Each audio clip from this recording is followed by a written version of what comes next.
آج ہم اس نشست میں وضو کے مستحبات کے بارے میں بات کریں گے کہ شرعی طور پر اس کی کیا حیثیت ہے اور اس کی کتنی تاکید ہے۔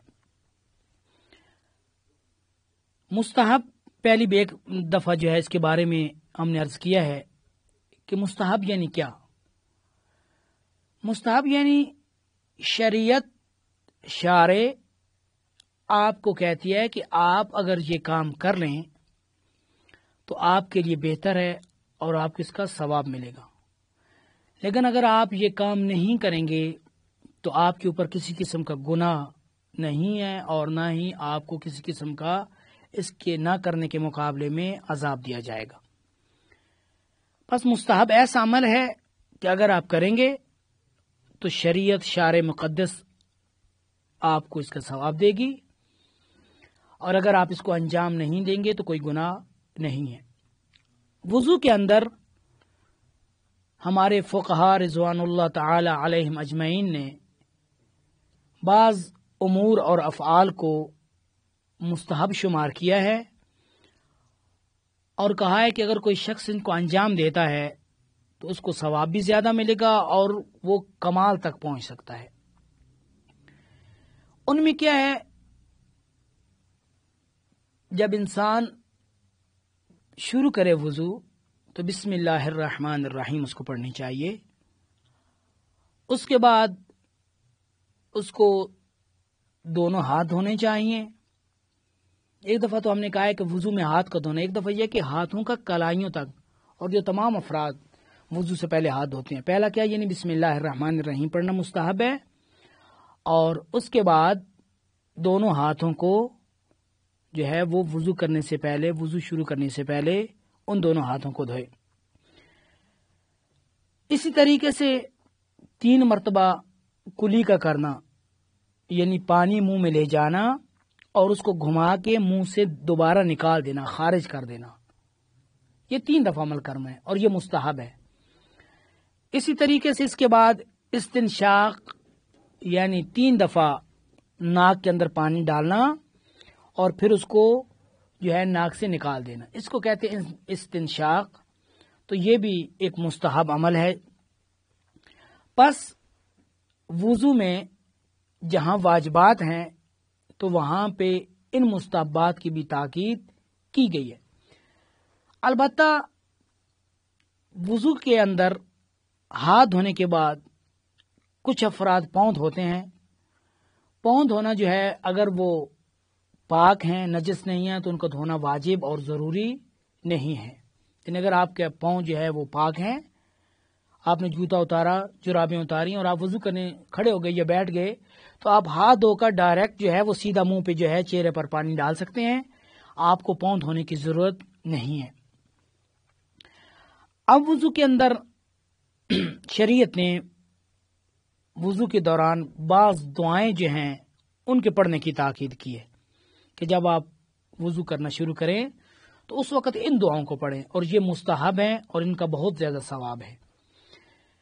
پہلی دعا یہ ہے کہ جب انسان کی نظر پانی پر پڑے اس وقت جو ہے یہ دعا پڑھے، بسم اللہ وباللہ والحمد للہ اللہم اجعلنی بسم اللہ وباللہ والحمد للہ الذی جعل الماء طہورا ولم یجعلہ نجسا۔ اللہ کے نام سے، اسی کے ساتھ اور اس کے حمد سے۔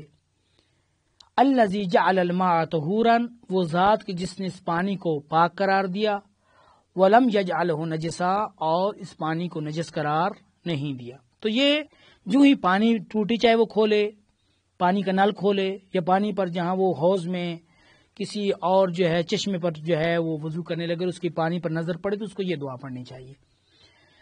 اب جب جو ہے وہ وضو شروع کرے گا، ہاتھ دھوئے گا، تو اس وقت بسم اللہ وباللہ اللہم اجعلنی من التوابین واجعلنی من المتطہرین، اس وقت یہ دعا پڑے گا کہ اللہ کے نام سے کہ جس نے جو ہے مجھے قرار دیا توبہ کرنے والوں سے اور مجھے پاک اور طاہرین میں سے قرار دیا ہے۔ اب اس کے بعد جب وہ کلی کرے گا تو یہ دعا پڑھے، اللہم لقنی حجتی یوم القاکا واطلق لسانی بذکرک. جب اس نے کلی کرنی ہے تو اس دعا کو اپنی زبان پر جو ہے وہ دہرائے گا. اس کے بعد جب ناک میں پانی ڈالنا ہے تو ناک میں پانی ڈالتے وقت یہ دعا پڑھے اللہم لا تحرم علیہا ریح الجنت.